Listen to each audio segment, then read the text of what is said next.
All right, so this is going to be reviewing of factoring, right? So I'm going to just write factor review.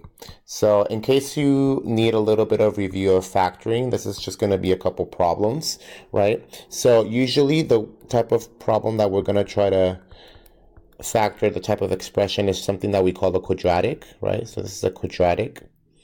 And we want to go ahead and try to factor this, right? Oops, quadratic, no E at the end. Okay, so what we're going to do first is when a is equal to 1. So when you actually just have a 1 here and all you just have is an x squared term.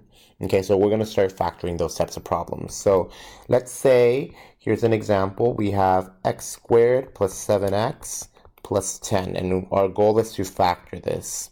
Okay, well, when a equals 1, it's actually, there's a method that we kind of call the diamond method, right? Where we're looking for, okay, well, we need to figure out what two numbers will multiply to get this green part to the last number, the c value. So two numbers are multiplied to get c.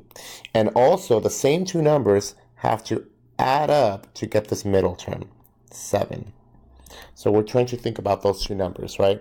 So after you remind yourself of your times tables, right, you'll know that 5 and 2 are the candidates, right? Because 5 times 2 is going to give me 10, and 5 plus 2 is going to give me 7. So how do we write this? Well, the first thing that we write is we write two binomials, and then an x on each of the first part of the binomial, and then we write a plus 5, and then we add a plus 2. And this will be the factored form, okay? So very self-explanatory. Let's do another problem. So let's say we want to do x squared minus 10x plus 24. So how would you factor this? So if you want, you can pause the video and you can try to do it. If not, then I'll go ahead and attempt it. So we are looking for two numbers that multiply to get this 24. So two numbers that multiply to get this 24. And also we're looking for two numbers that add up, so be very careful, to this negative 10. So notice that there's a sign here. We have to put it in there. Okay.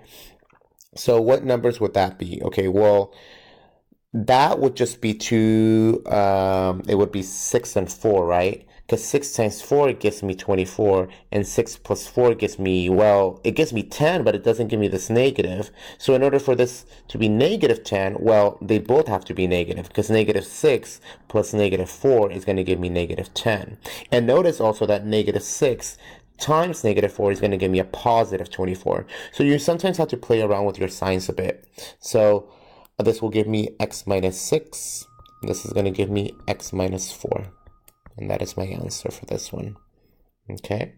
So hopefully that's helping out a little bit. Let's do this one. Let's say you have x squared plus 6x plus 9. Well, what is that going to give me? Well, let's do the same thing. Two numbers that multiply, right, to get this 9, and add up to get this positive 6. Okay, well, the only options in this case would be 3 and 3, right? None of them have to be negative because they're both positive, right? So this will be x plus 3 and then x plus 3. Now, another way that you can write this is x plus 3 whole quantity squared. And this just means that I have two of them, two binomials. That's basically all it means, okay? Now, sometimes you're going to find problems where you can't quite factor it. So for example, if you have x squared plus 5x plus 1, right? Well, if you try to multiply this, right, try to find a number that multiplies to get 1 and adds up to get 5, well, the only possibility that I can get 1 is if I take 1 and 1. That works, but 1 plus 1 does not give me 1, right? And there's no other factors. They're both positive, so there's no way negative numbers can work here. So this is what we call not factorable. Okay, so sometimes we're going to get problems where we have something that cannot be factored. So, this was just a little bit of review for when a equals 1. In my next video, I'll do when a is not equal to 1.